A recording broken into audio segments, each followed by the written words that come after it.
Hello, I am your host Manny, and you are watching PA Chalk Up, the podcast tailored for coaches of all things strength and conditioning and sports performance. Today we have Oscar Moreno as our guest. Oscar is the business development manager for McLloyds GPS tracking company, who revolutionized how we access athletes' data in real time. They have their own pod where you can get real life data right there and then.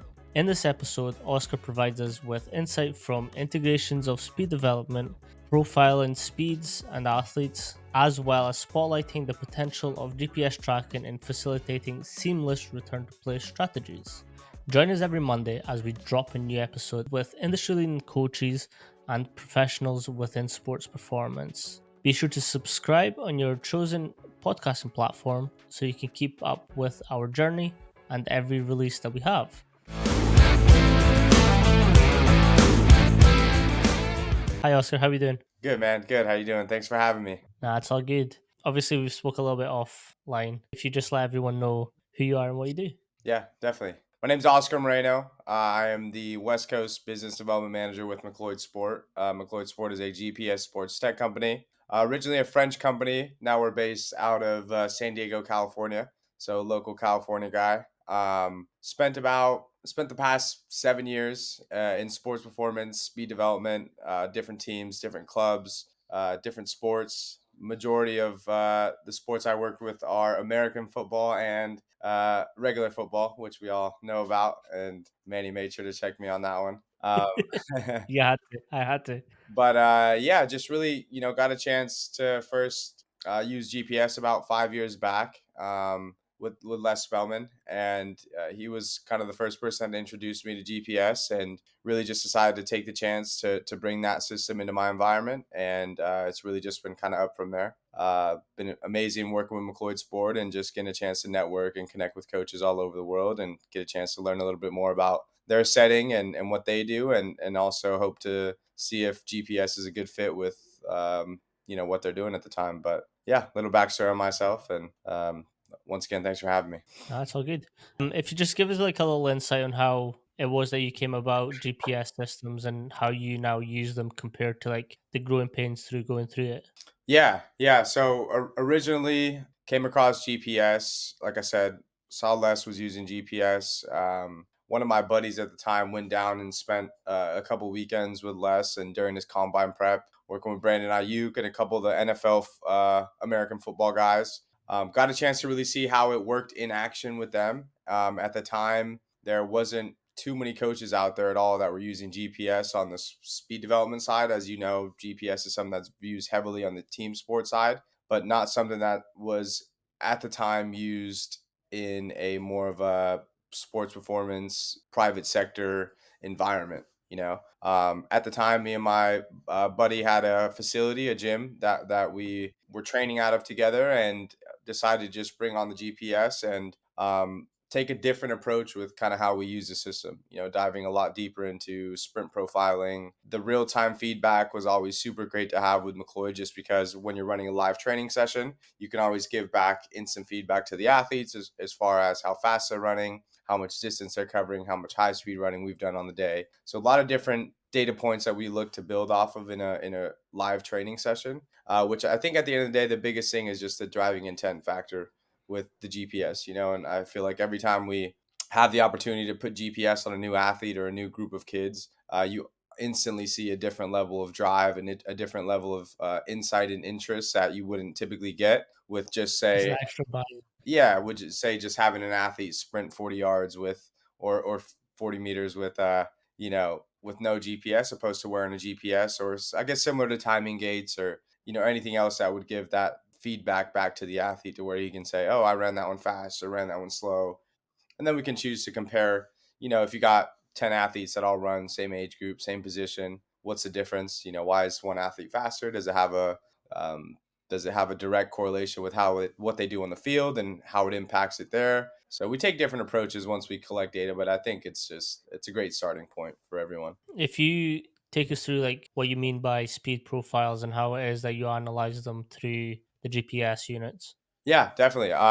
So essentially with our GPS system, we have the ability to pull the raw data from the actual GPS pod. So, for example, if we're running a speed session out at the field, let's say we did 10 sprints on the day, I can then, once I'm finished with that session, I can export the raw files from McLloyd into our athlete management system, which will basically get a cleaner looking dashboard on what the essentially the session summary looks like, as far as how much distance we covered, what was the top speed on the day, how many sprints did we have, how much time did we spend in certain acceleration zones, how much distance did we cover in certain speed zones, where we can then dive specifically deeper into each sprint, and look at what the fastest run of the day, what the slowest run of the day, but also take a look at some of the different data points as far as, force output, power output, ratio of force, decrease in ratio of force, right? Which then helps us give us a little bit of a deeper insight on that athlete and the individual, and tendencies that we then know we could build off of. Yeah, when I was doing my research on McLeod's, I did also see that you go into like sort of stride length, frequency, and all that stuff. How is that measured, and how is that applied for teams and athletes? Yeah. And just being really transparent, we'll look at, just because it's going to be that much more accurate on the video analysis when you do look at stride length or stride frequency. You do have accessibility to pace of steps, or Mhm. distance of your steps. I wouldn't say I use it too often in any of my team sport settings, or really in any of my live tracking settings. I do like to use more of the step and balance, just because it gives me an understanding on, if an athlete, let's say we're doing a linear speed day, if an athlete is overcompensating on the right leg, right, and we know it's a Mhm. linear speed day, it's going to tell me a lot, and I can maybe ask the athlete some questions as far as, are you so on your left leg, which is maybe you're overusing it on the right side, or vice versa, right? So specifically to step length and frequency, we do like to use our video analysis tools inside of our athlete management system that is actually called One Tool. And I wouldn't say I use it too much specifically, because for me, and just being realistic, like, I don't think it Mhm. relates too much to like field sport athletes. When it comes to track athletes, I think it's a great data point to have. When it comes to speed profiling, I think it's another Mhm. great indicator to understand. For me, it's very simple. Speed comes down to speed over distance over time. Like, at the end of the day, if I can get you to cover more distance in less time, you're going to be that much faster, right? And when it comes to field sport athletes, it's all about creating separation or closing down space. So for me, I like linear speed as a baseline to build off of, because at the end of the day, Mhm. most athletes have never gotten the chance to actually train speed unless they ran track. So for me, I saw a huge, huge just drop off in understanding how to project your body through space, how to attack back, how to switch the limbs, how to, be in control of your lumbar spine while moving, right? What feels comfortable, what's weird, and then when you get to the other side of deceleration mechanics, right? And what that should feel like. How do you drop your hips? How do you attack, the ground in front of you? So I think it's like, for me, just the technical side of things was something that I think most coaches have not been too informed on, and they don't know how to Mhm. teach it the right way. A lot of guys just throw in drills just to throw in drills. When for me, I want you to understand why we're doing certain drills, right? Not just going through the motions of them. Mhm. But I really just think it was the mentors I had at the time. Like I said, Les Spellman, Jonas Dodu, Alan Murdoch. I listened to Dan Paff all the time. Like, those core guys really veered me in the right direction on how I approached and viewed just movement in general. And GPS Yeah. kind of just helps us like build off of, or helps us show progress at the end of the day. 100%. The reason I asked is, sorry. The reason I ask is because obviously you've got your vertical and your horizontal velocities and speeds and all that. And I think that's a great tool, like you said, for sprint athletes, where essentially you can get faster and quicker by attacking the floor as quick as possible. But the athletes that take the less steps to do so end up more times than not being the fastest. Yeah. So having that integration, I think, is good for sports where like you're required to be fast. Like I do think it has some benefits for team sports where it comes to like you need that athlete to be faster at a certain aspect of Yeah. it. But then again, it's like what you said. It's like it's in the eye of the beholder. If you feel like that's the best thing for your athletes, sick. If not, then there's better. There's other ways of getting your athletes faster as well. Yeah, no, definitely. I mean, for me, it was always something that, like, when it came to speed, it's technical and physical. And GPS just really allows me to get athletes have a starting mile per hour. So when I first ended up bringing GPS into my environment, first off, nobody was using it.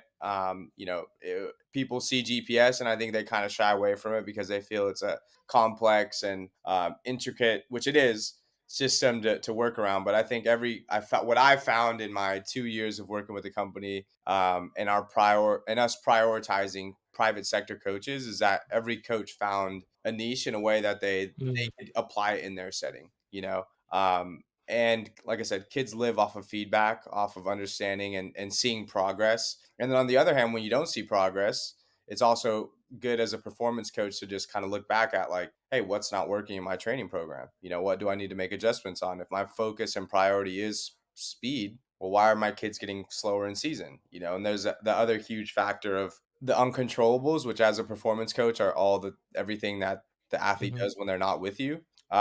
So it's like such a big piece of the puzzle that's missed when you don't have GPS. So for us, like, we always tell coaches, like, you have to look to try to get your athletes on GPS because it'll allow you a better understanding on what their training week looks like. And now as a performance coach, at the end of the day, you want to keep the kids healthy and you want to make sure that they're progressing and getting better at the end of the day, right? So Mhm. GPS just for me has always just kind of allowed me that deeper insight and that piece of the puzzle that maybe wouldn't necessarily be able to be there, if it weren't for Yeah. tracking athlete movement during the week and throughout their seasons. Yeah.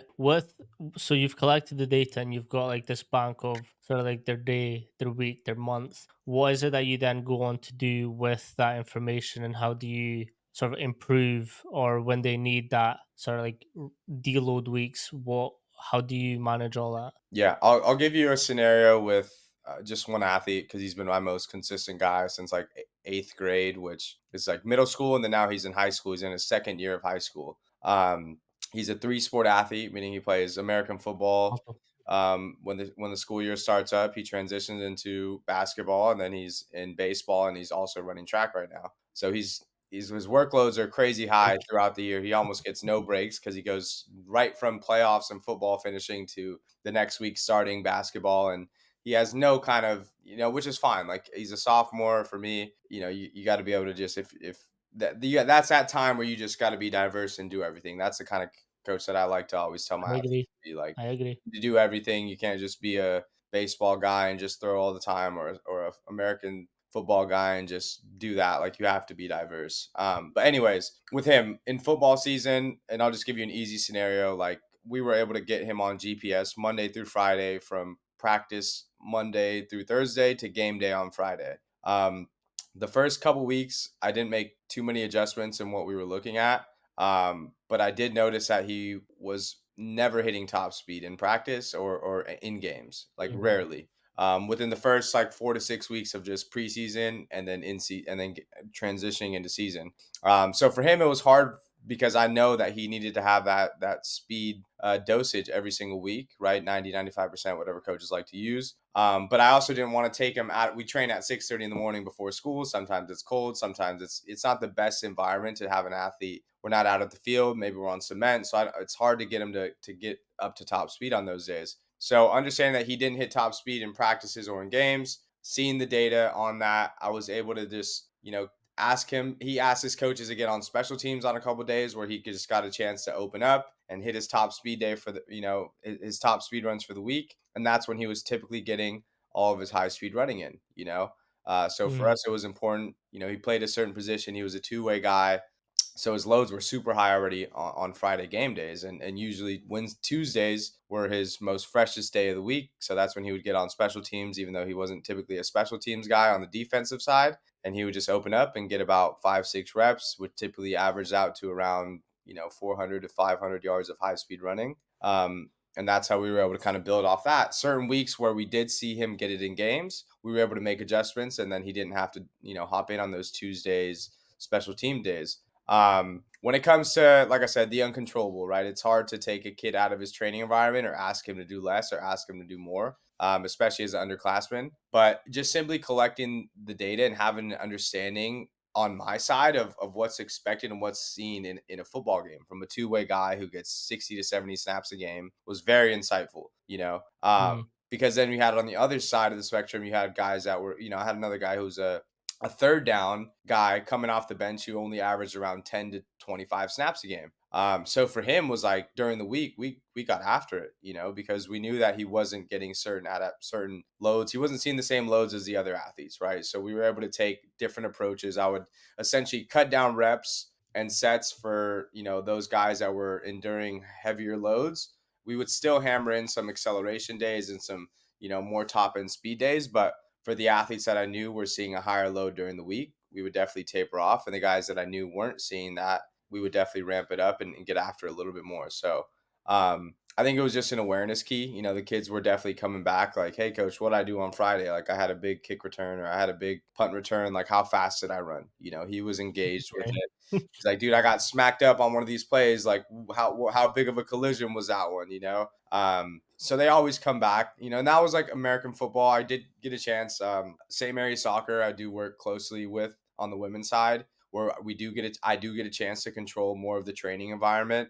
We do Mm, wear GPS at the high school level for women's soccer. We did get a chance to wear it all season, and that was a little bit different, because now I was able to limit certain athletes to certain drills and be able to control certain variables in our practices as far as, it always comes down to volume, density, intensity, So, for example, if we had a game on Tuesday, and a game on Friday, right? We would take different approaches with the length of the training session, the dimensions of whatever drill set we were doing, how many sets and reps of certain exercises were girls doing. If we were doing the drill for 10 minutes, our 90-minute girls were sitting out and only doing 5, right? So taking mm, different approaches by just automatically knowing that if I just take an athlete out of a drill and give her half the amount of time in that drill, she's going to get half the amount of load as the rest of the group, right? So it was really just kind of getting creative with, and then we also had those girls doing some separate stuff. Like it was a whole flow and setup that we kind of found out that worked well. And the I girls think that's understood. also a good point to bring up is that there's obviously a big difference between the private sector and team sector. Whereas like the team sector, like you've just mentioned, you're able to get a little bit more input on, okay, she's done too much this week, let's back off her next week to control some like injury rates or some fatigue, burnouts, all that stuff. Whereas in private sectors, you're a little bit more limited because it's not that like straightforward communication line. You've got different areas that you need to maybe stick to or abide by. Yeah, exactly. And like I said, like it was impossible for me to tell, even if a kid did have like a super high work week. For me in the gym, it was more so like we would really just taper off a lot, because I didn't want him to go through. It would just be a lot more active recovery in the weight room, opposed to those weeks where he maybe wasn't, maybe they had a week off, or maybe he didn't have the same. But it's just a matter of looking at the weeks of like, what do our climbs look like? What do our, what's and this is something that Les Spellman also taught me. Like we've gone into like highest game values, lowest game values, and then average game values, right? So we understand like what's the highest that we'll see in a game, what's the lowest that we're usually going to see in a game, and what's average what we're going to see in a game. Mhm.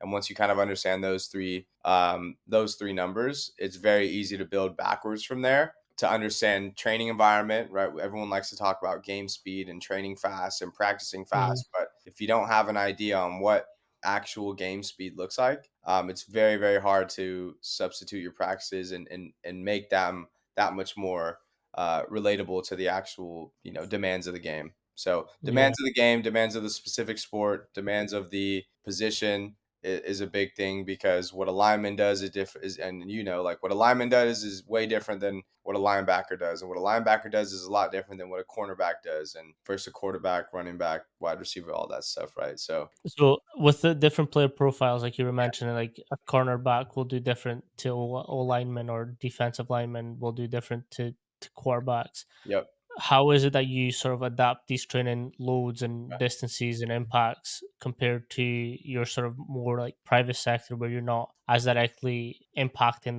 that Yeah. sort of training load? Okay, I got you. Yeah. So definitely on like the team side, and I'll just talk more about football, as far as European football, soccer, You can because call it soccer. I was yeah, messing. yeah. Soccer, just because that is a sport that I work a little bit more directly on the team side. I haven't yet had the opportunity to work with football on the team side to where I can make adjustments within the training setting. I do have a lot of coaches that I do interact with on the football side that we have those conversations, and it's great to hear how they make adjustments in the training session. But to start off with soccer, like your wingers are typically going to have a lot more high speed running in the game. So let's say, for example, your wingers are going to have about anywhere between 400 to 700 yards of high speed running per game. Your center backs and your central midfielders will have closer to around 100 to 200 yards of high speed running. And then depending on what formation, but typically the people up top don't drop back too much, so they aren't really seeing too much high speed running either. But the way that we would go about it in the off season, early off season, is that now that we, like I said, we have those highest, lowest, and average game values. We always look to try to work athletes on certain days up to about let's say like 110% of like game load, 110, 120% of game load, so that they're over prepared, right? Our Hmm. focus was always over preparation for individuals and groups. That should be Soccer the is goal with any team or athletes. say that again. That should be the goal with any team or athletes. Yeah, no, for sure, man.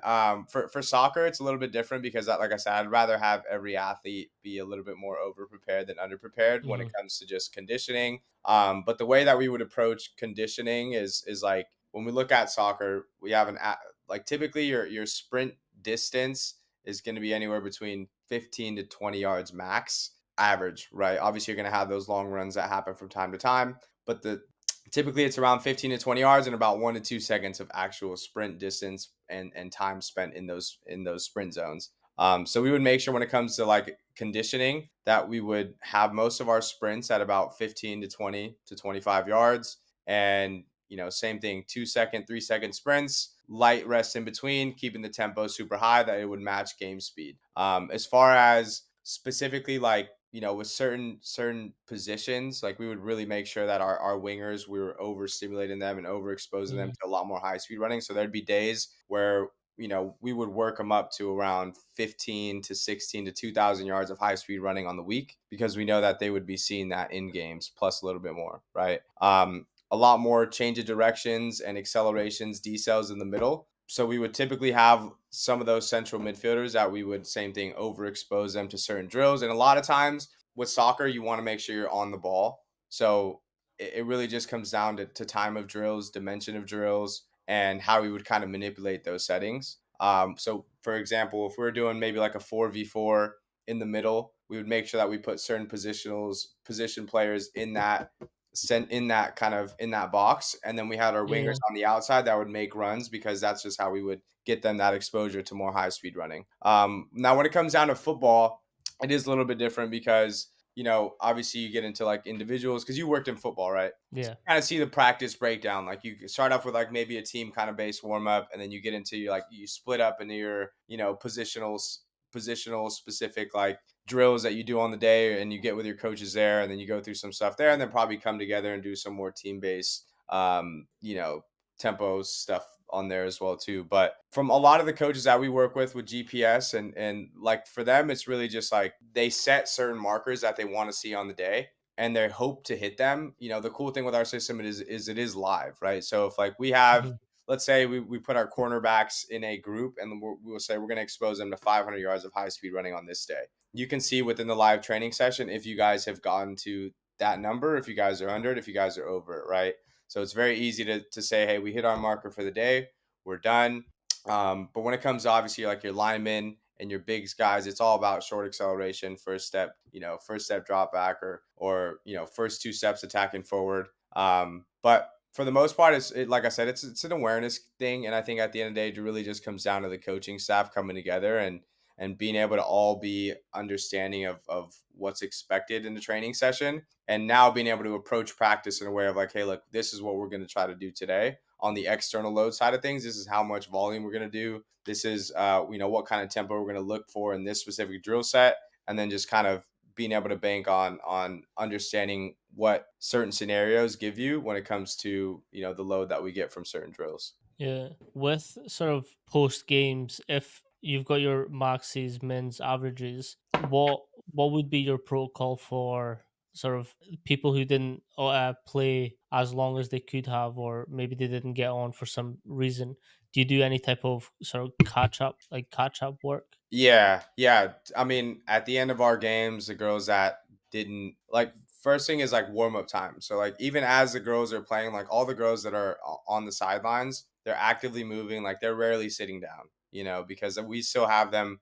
They're going through something. They may not be on the ball, but they're doing some short accelerations, right? So even that, like a lot of times, you'll see your sideline players just sit on the bench Hmm. and wait to get called up. Then they, hey, you're gonna go in, and then they get up, they do a little quick warm up, and then they go into the game. So for us, our sideline players are actively moving. We saw a huge jump from just implementing that and making sure that our sideline players are never sitting down. You guys are always moving. We're always getting some, like, even though they may not be big numbers, there's something happening there. At the end of the game, typically at halftime as well too, while the 90-minute girls that are just coming off the field come down, we'll work in some sort of small sided game where the girls that are on the sideline are getting after it, and most of the time it'll be a small 3v3, 4v4, something where they're matching up to what they're going to see in the game. Post game day, it'll also be a little bit of conditioning. Typically we'll look for we'll open up the distance a little bit more and have them go typically like 60 to 70% of their max speed, and they'll do some tempo runs up and down the field. So even just by doing that, we saw some numbers even up. Typically post game day, like the next day is where we would split up the athletes. So while the players that played anywhere from like 60 minutes plus, they'll get into one group and they'll have more of like an active dynamic warm up, where they'll go through some more ground based mobility stuff. We like to do the 18-yard box warm up where they're literally just like jogging around the 18, and then on each corner they're doing some sort of, whether it's a lunge with the reach or something, right? And then we have a group two that was the players that didn't have too much playing time, and with them we'll have a little bit of a quicker dynamic warm up, and then we'll just get into some more small sided games with what we do there. And we saw that as the weeks kind of went on, we started to have a less of a gap between where Mm. these athletes. The thing is that there's never going to be an even matchup, but the goal is to bridge the gap a tiny bit more, right? If we're usually 90-minute players and then girls coming off the bench, I wanted to try to get to here opposed to, the big gap there. So for Mhm. us, it was just kind of closing the space there.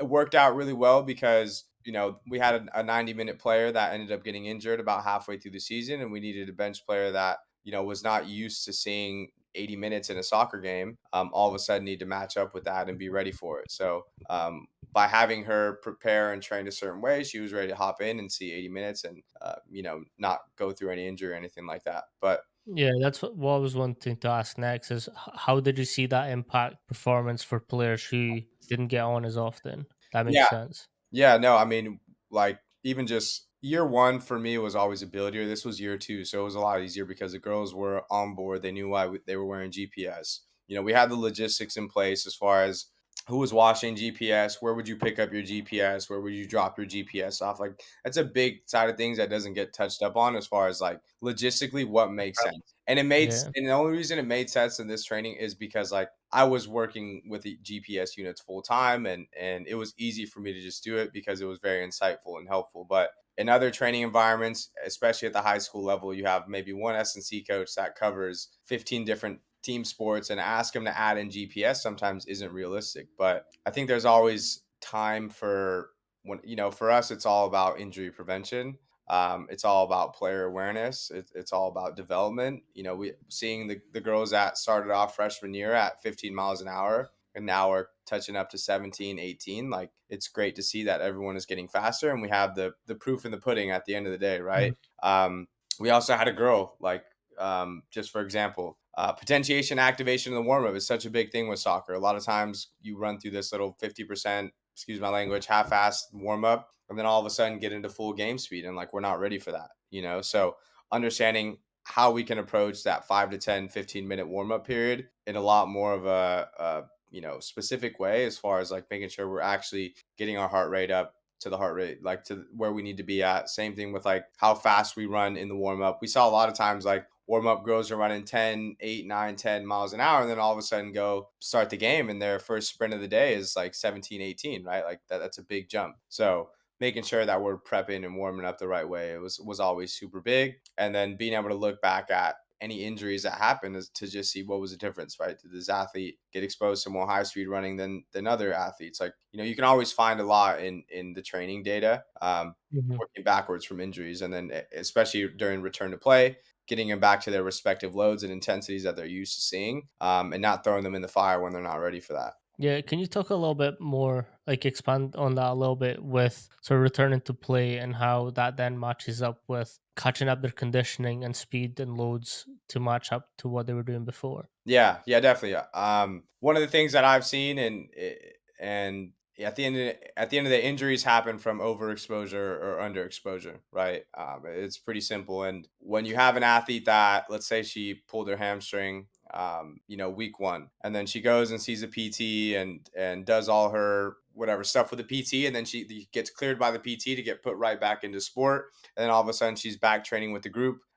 She's not going to limit herself at all as an athlete, and she's back in there pushing herself and doing everything right back up to speed as the rest of the group, right? So where there has to be a little bit of a progressive overload approach as far as how much we expose athletes in week one versus week two versus week three versus week four versus what, now she's completely ready to be back, so for us, it goes back to the highest, lowest, and average game values, and if we know that typically an athlete as a central midfielder is used to seeing 4 miles in a soccer game, 500 yards of high speed running, 100 accelerations, 100 decelerations, 60 changes of direction, right? We have these different numbers we can build off of and say, hey, look, week one, we're going to expose her to, let's say, 30% of game speed, right? And this day will be the target that's what we choose to target, right? And now every week we have a different approach with how we can build that athlete up a little bit more to where you're just not throwing her into the fire too soon, too early. And she's not ready for it. But typically, like, for example, high speed running is going to be what we like to typically use with like high speed running, decelerations when it comes to hamstring injuries, sprints above 75% of their max speed, and just being able to simply show that this is how much we did today and this is what we were looking to target on that day, right? Okay, now following the next day tomorrow, how much are we going to look to have her do that day, and it is really Mm, just kind of like every athlete is different. You have some like so many different scenarios, but I think the biggest thing is just like awareness and always coming back down to having that objective data that can show you whether you did too much or too little, because mm, it's almost impossible to say. Obviously you have like the eye test, or you have the hey, how are you feeling today test, but one thing that I've learned with like sports and athletes in general is even if they're fatigued, tired, sore, if they're battling for a position, if they're in this kind of, they're always going to tell you they're okay and that they're ready to go. And, they're very rarely going to limit themselves to practicing less if you don't ask them to do it. So mhm, with return to play, I think it was always looking back at where that athlete was at before and making sure that when it comes down to like looking at a whole practice week, you can break that down into not just looking at one day, but being able to say, okay, this athlete at her highest week had these amount of accelerations, these amount of decelerations, these amount of change of direction, this amount of high speed running, this amount of distance covered. We need to make sure that we do 30% of that in week one, right? So it's very easy to say when you've got to 30%, doesn't matter if it was on the Tuesday, if it was on the Thursday, if it was on the Friday, she hit those numbers and you need to be okay with just cutting her off because she may not mm, be ready for it, you know? So we build backwards from understanding where they were at before and then making sure that we build up in the right way and eventually, once again, get them to that overexposure to where they're, and for me, one of the things I learned with injuries, like injuries are great. Like it's hard to say that they're a good thing, but for me, it's always a big learning lesson because we know that we like that athlete was pushed to their absolute max, right? Obviously, a different kind of contact ACL injury is different, but when it comes to like any soft tissue stuff, it was mm, most of the time due to just overload of a specific thing that they were doing, whether it's acceleration, sprints, decels, changes of direction. There was an overstimulus at some point in the training that led to her body not being prepared for it, mhm. and then So again. you're talking more about like the injuries that are quicker to come back from, not so much ruptures and tears. Yeah, yeah, for sure. Like when it comes to ruptures and tears, I think that you take an even more detailed approach, right? With looking at even more indicators as far as, collisions and step imbalances and really using your video analysis in your coaching eye to determine, because a lot of times athletes coming off of those really more intense Achilles, ACL, injuries like that, like they're a lot more preservative. And a lot of times it is more of a mental thing of them just trusting themselves to get back, because you can take any approach you want as far as like, how much you want to load them into. But if they're not mentally bought in and ready to like Mm, go in and do that exercise, you might end no up idea. getting another injury as well too, right? But I think it's just as important when it comes down to, right, because you could have total volume of accelerations, but then you look at the intensity of those accelerations. Same with decelerations. You could have typically an athlete that will see 100 accelerations above 2 meters per second squared in a soccer game, but maybe they only saw 10 to 15 above 4 to 5 meters per second squared, right? So there's a big difference in looking at total volume and then rate of intensity of those excels, decels, sprints, changes of direction. How do you cue someone to try and achieve those higher numbers? Higher numbers as far as far as like what we see in those accelerations and those kind of things. Yeah. Yeah, I would say it goes back to understanding your athletes and understanding what drills you're doing, because a lot of times like we saw our highest accelerations in a practice setting come from like our cat and mouse games, come from our, more competition based games where like athletes just want to compete. It's very Mm, hard to tell, like, and then it's also an awareness thing too, right? Like the instant feedback is key. We get a girl to line up on the line and we say like we test a lot of different, like, hey, who's going to be the fastest backpedaler, who's the fastest skipper, who's the fastest 10-yard sprinter, who's the fastest 5-yard sprinter, So we do a lot of 5-yard sprints, a lot of 10-yard sprints, and we give them an acceleration number and a top speed number. So they'll know, okay, cool, on that max effort sprint, it's very easy to drive intent and give feedback and to tell a girl, hey, that was a sprint or that was an acceleration at 3 meters per second squared, and you only ran 8 miles an hour, right? I need you to accelerate mm, harder and you're going to run faster. So I think the live feedback instantly, like without even introducing any competition based games, like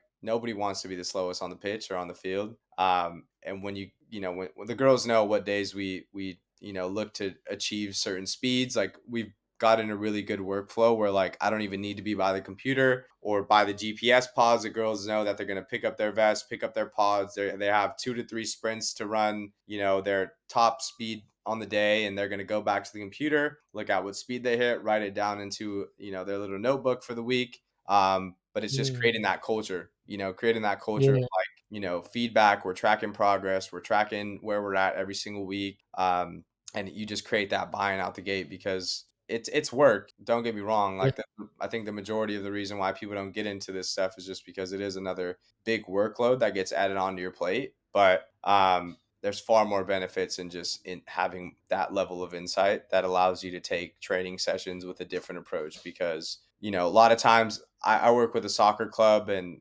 every team, their biggest priority is like, we're not in shape, we're not fit. But then they come see me and they want me to change their, like, mhm, the kids get me for 30 to 45 minutes a week, opposed to their with their respective, training core for the 4 or 5 hours a week, right? It's the 45 minutes that they're with me isn't necessarily just going to change their conditioning. You need to change the way that you approach training and the drills that you do and the intensity that you drive behind everything that you do, right? Like most coaches get to the field and they just come up with their practice plan like in their head, 100%. right then and there. Have an approach, and like, even if you're not wearing GPS, have an approach and understand why you do things, how you do them, when you do them, and what the outcome of those exercises are. 100%. I think that's why periodization is such an important element.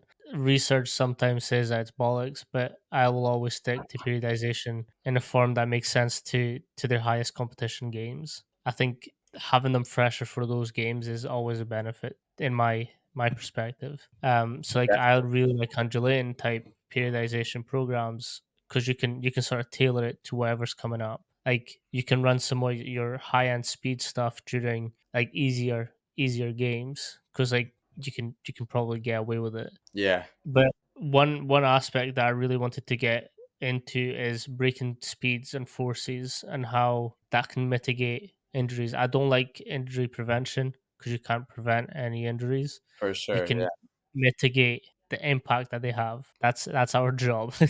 Yeah. No, yeah. And I mean, I've been fortunate enough to say that, like, in the 5+ years that I've been prioritizing speed development, I have yet to have anyone pull their hamstring, during a training session, or anything like that. And I think it's just simply like a baseline starting point for any coach is just like whether it's a stop, whether it's a hand watch, whether it's whatever it is, like start tracking a certain level of speed to find a way to drive intent and get your athletes to run fast more often, because I think Mhm. that as a performance coach and especially a S&C coach, like a lot of times we prioritize weight room stuff. But depending on the sport, I think soccer is a very hard sport because the way it is out here in the States is a very money driven, like you want like as a club you want your athletes to play soccer year round, and there's no strength and conditioning program built within the club, so the athletes spend 4 or 5 days out of the week out on the field.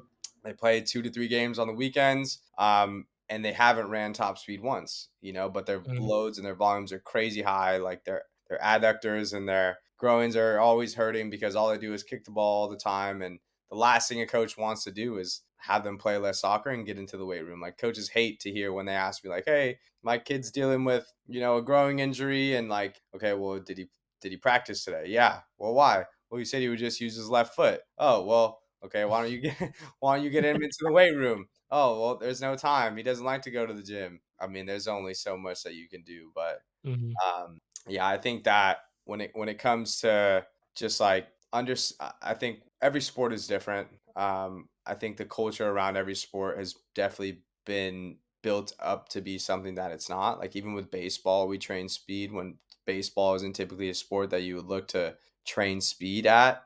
Just had a conversation with a coach who prioritizes baseball, semi-pro, and professional athletes, and just doing interviews with some of those guys, and like they never train speed, and then they go out, they hit a ground ball and they run to first base and they pull their hamstring because they haven't ran fast in 3, 4, 5, 6 weeks, who knows how long, I think speed needs to be prioritized, speed needs to get tracked, and you need to have more of an approach on the technical side. And I think every S&C coach, movement is this the pillar of all Mhm. all things, like if I can teach an athlete how to decelerate well, and I can teach him how to accelerate well, and I can teach him how to get into certain angles and shapes, like he's going to be that much more efficient on the field. 100%. With sort of accelerations and decelerations, sometimes like you can achieve like 3, 4, up to 6 times their body weight and that braking force. How do you sort of approach that with your individual athletes and team athletes? Yeah. Same thing. I think just like like the ability to have the instant feedback on how intense of an acceleration or how intense of a deceleration it was, we can look to manipulate certain different training aspects as far as like drill sets that we're doing. We know that if we come in, I mean, and as far as teams, when you're talking about soccer in season, they're getting the majority of their workload in the practice setting. So it's really hard to try to implement any more decelerations. So then we look Mhm. back to like how can we manipulate the intensity of these certain drills, and how can we look to get athletes into certain positions without taking them out of their training environment. And that's like the biggest thing. Like the last thing I want to do is do a speed session before you play soccer, right? Or do a very like, even though like for me resisted running is key, and it's the easiest way to build force and power in an athlete in their acceleration by just What hammering kind some of heavy. resistance do you use? I mean, well, loads. I mean, as far as like sleds, bands, got an Xer Genie. I would love a 1080 if I could Mm. find 22,000 somewhere, but Loose change. we do overspeed with freaking when a kid gets there, of course. Like we do overspeed with like two bands, and one kid will skyrocket out a hard acceleration, the other kid will build up out in there, and he's getting into some overspeed excels without even knowing. There's different ways of Mhm. doing that stuff. But when it comes to my like my and this is something I learned from Jonas Dodu, it's always short to long. So like when it comes to the private sector and the athletes that I get in the private sector, our focus is definitely always more just like understand the verbiage that I'm saying, understand the drills that we're doing and why we're doing them. Don't I'm not just kind of wanting to put you through a workout. I want you to leave the session that much more knowledgeable. And when a coach asks you what is it like, what is acceleration, you know what it is. It's about projecting your body through space and going from A to B in the shortest time possible. It's very simple at the end of the day.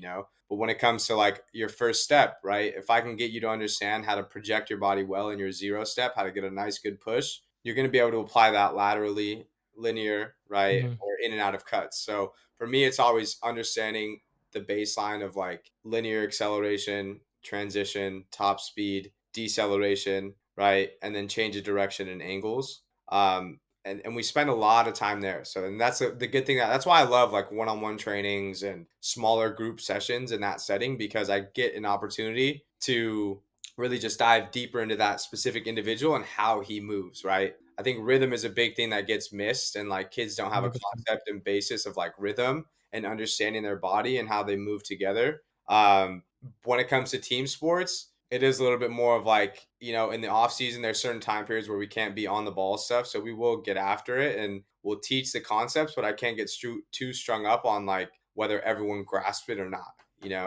because we have a limited amount of time at practice. We have, a certain amount of time that we can use the ball, and we still look to achieve certain things. But I think private sector, I spend a lot more time on the technical, Mm. where on the team based side, I spend a little bit of time on the technical. I still want to, it's a lot easier to get some athletes into like the classroom and we can show some visuals and stuff. I always like to, like, a lot of the kids are visual learners. So if we're doing an acceleration day, I'll try to send them home with some homework to look at, like, what does a good acceleration look like? What does hip displacement look like? What does a good retraction of the leg attacking back look like? And now, if I can get them to see what these things potentially will look like, now when I talk about it, they'll have at least somewhat of an understanding on what I'm saying and what I'm getting it from, and then they Mm. can apply it in the way that they move. Because I always say concepts are great to be learned, but you need to apply them in the way that you move. I'm never looking to change a way an athlete moves. I'm a very firm believer that like everyone has a specific and comfortable way of them moving the way that they like to move, but I need you to understand concepts and apply them into your setting in the way that you feel comfortable doing it. Yeah. So, what's your approach to like then if there's movement patterns that are perhaps more damaging than effective? Yeah, I think I get them to like when it comes to like landing out in front of your center mass is a big thing in acceleration. Like everyone, especially early on, when you tell a kid you need to gain more ground, their first reaction to do is like to cast the leg out and reach, right? And then now obviously you're landing out in front of your center mass and you're using your hamstring to try to pull yourself forward. But I think, like I said, concepts, and as long as I can get you to understand how they apply and when they apply, then as an athlete you need to be aware enough to Mhm. understand that, I'm not just I want to put you in a better position to I mean, for field sport athletes, I think I said it once, but I'll say it again. It's all about creating space and closing space, right? Creating separation and closing space. So for me, I think once you've created that buy-in from the athlete and you've developed that relationship to where they know that what we're talking about is not, and like I think kids know, like when you come in and train with me, like it's not going to be the most fun. We're not going to spend a lot of time, like, not that I don't like the weight room, but like our weight room stuff is a little bit different because it just feeds off of our speed stuff, you know. Mhm. Um, but when it comes to like, just to kind of answer your question, like it's very hard to it's just over time, it takes time. Like you get I always get these like college athletes that come in and they're like, man, I learned so much, like I'm so confused now. I'm like, good. Mhm. Like that's good because you learned something, but you need to understand that even if you do one training session with me a week, it's not enough. You need to be able to go out on your own, understand the concepts that we're talking about, and apply them in the way that you move, and just keep re-ingraining those movement patterns that over time will change. They're not going to Yeah. change from one week to the next, but if you understand why we've targeted certain movements and why we look to, attack back, and why we look to switch our limbs in a certain way, and why we look to transition and get upright with our hips, and, look to be bouncy off the ground and rip the floor away, like eventually those same cues that you hear Coach Oscar giving you all the time, like it's going to be in the back of your head, and over time it'll make a difference. But I think movement patterns and just giving it time and keep Mhm. drilling them, keep drilling them, keep drilling them, like eventually it turns over. Yeah, I get that. I get that a lot. With and this is maybe a little bit of lack of my education as well on it. How are the collisions measured, and how important of an emphasis do you put on them? Yeah. So the collisions are measured in more of like a, like, because essentially the GPS unit just has like an accelerometer, and it has like it detects impact, right? It doesn't really understand like the direction of the impact. It just detects impact on the body. So That and I can fast rate, slow down. yeah, and I can even kind of bring it up if you wanted to, but it is more of just like because the way that we look at collisions, you can look at collisions in like certain ranges. So we have like a max, like we have number of collisions, we have max collisions, we have max collisions in certain zones. But it's typically like the way that I'm just trying to find the collision zones here. Like you can kind of make your own collision zones, which is Mhm. also cool. But it is detecting it at a threshold of like grams. So it's really hard to Okay. say like yeah, it's really hard to say like how I applied in my training setting because I don't necessarily think like I look to when it comes to like return to play athletes, it is definitely something that we look for. Like intensity of collisions above like 10 grams is like a pretty intense collision. So as we're working an athlete, let's say from like an ACL perspective, we definitely search to like get them exposed to certain amount of collisions and the degree of those collisions at certain periods of like their return to play. But I wouldn't say I prioritize those collisions too much. It's more of an awareness thing as well too. Like Mhm. if I see an athlete came from a soccer game at like 45 collisions versus like an athlete that had like 5 or 10, like I definitely know which athlete got a little bit more banged up on that day. But I don't think I apply it too much in my training setting. Mhm. Except for just once again, like I think average, maximum, and minimum, as far as like what we see in these different data points, we build backwards from there all the time. Yeah. How would that change for an American football athlete? Um, that's definitely different. Yeah, when it comes to American football, like collisions is big because obviously you want to make sure that that athlete can withstand those collisions. Depending on how many times they see it in a game. So off Mhm. season is great because we don't want an athlete to be typically used to being exposed in the preseason to like 20 collisions, and all of a sudden game time Friday night football or Saturday night football they're seeing 120, right? So with collisions in football and rugby is it is a little bit more different because it is a I big was high. just about to ask, what's the Yeah, difference between the American football and rugby? yeah, it is a big high impact sport. So we do look to target certain amount of collisions once we get padded up and once we can expose them to certain things. And it's just cool to like, because I mean, I'm sure you see those drills where like the guys, they line up on two sides and they just go at it. Like, Mm. like those collisions are crazy intense.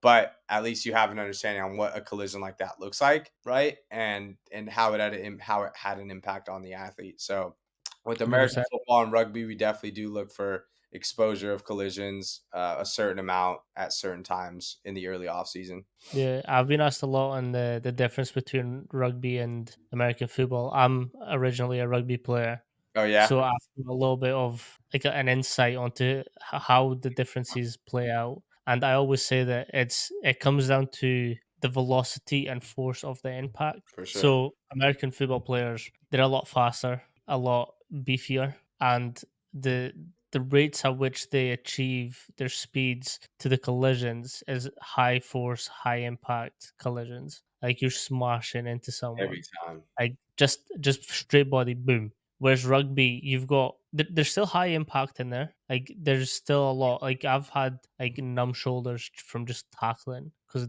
force versus force, but they're slower. Yeah, They are slightly slower, and there's more controlledness to it. Like you kind of bring them down as opposed to like straight on head to head yeah. smash. So for me, it was Guys always that. come out. A lot of times you tackle with like two people tackle one, right? Yeah, Yeah, a lot of the times depends. It's depends on the like scenario. yeah, it depends who's running at you as well. If you've got prop that's managed to run like 5 meters gaining momentum, you need two people for that guy. Yeah, If it's like a wing that's running at you very high force, you can probably tackle him okay. yeah, If he gets past, you can always just give a little tap tackle, and that's sometimes does a trick. But like it's this impact of forces that comes from the velocities that people are running at each other from. yeah, yeah. No, yeah, man. It's football is definitely. I never played football, American football. My mom never let me. I think part of the big reason was due to the tackles. I did get a chance to maneuver around with a rugby team that was down from the UK. And I got a chance to go down to see LA Sevens and see just the Mhm. level of extremity of like that sport. Um, Sevens is a different ball game as well. Crazy, yeah, it is. But it's like, man, those guys take a big beating, and Yeah, it's there's no like, pads in rugby either. yeah, there's no pause. Exactly, it's like 40. What is it? 40 minutes on when you play like on the Oh, no, a pad that too, but pads. There's no oh, pads in pads. Yeah, no pads, man. That's the other or thing. pauses. That is a true fact as well. Yeah, yeah, man. So it's definitely a sport. Like now, I'm having to learn a little bit more about rugby, and got a chance, like I said, work with a couple teams now and stuff. But it's a different ball game. Mhm. Rugby's fascinating though, because like you're kind of requiring the same elements as an American football player. The thing is I as well just is like Oh the yeah, amount of reps that American football players does is very high intense. It is very hard. Like I've watched those guys train. I know what happens. I yeah. also know what happens in a rugby training session. And again, it goes down to that impact and velocities that are achieved in either. Yeah, I think like when it comes and the way I saw it when I went out there was like I mean we'll say sevens for example, like in comparing it to football, it's like a linebacker will have to tackle a running back, but a running back will never have to tackle a linebacker or vice versa, right? Like a cornerback will have to tackle a wide receiver, and a wide receiver will very not most of the time have to tackle as far as at the college and professional level. Mhm. When it comes to sevens, you have to be you have to be just as athletically and do good on the offensive side as you do on the defensive side, and it's so much more it's I mean to me it's so much more demanding because you're Mhm. expecting that you have to be a lot more well-rounded in the way that you're Yeah, doing everything. You have to be as that good is as that a is a tackler very good point. When as yeah. the positionings of American football are very specific to what they do. Whereas in rugby, you kind of have to, it doesn't matter where you are. Like a forward can tackle a winger has to tackle a forward. Exactly, It happens. exactly. No, thank you so much for coming on. I do appreciate the knowledge. I did also learn about collision. That was something that I had never really gone into with Yeah. GPSs. So thank you for that. Is there anything that you want to like give a shout out to or plug? Man, honestly, shout out to McLloyd, shout out to Laurent, my manager. I think with my position, it's I've been super grateful to be in a spot where I can connect with coaches and learn from coaches daily, right? Even just this conversation, like the ability for me to have my contact with you now, and now we can talk shop whenever we would like to. And so I have to find Very good. my computer to die. But honestly, just super grateful to be in a position where I can learn from coaches, help athletes, be around athletes. And I think in my journey, it was definitely nowhere that I thought I would be in 5 years ago. But very grateful to be where I'm at and happy to be what I'm doing. And yeah, shout out to McLeod, shout out to you, Manny. Thank you for having me on the show. And That's all good.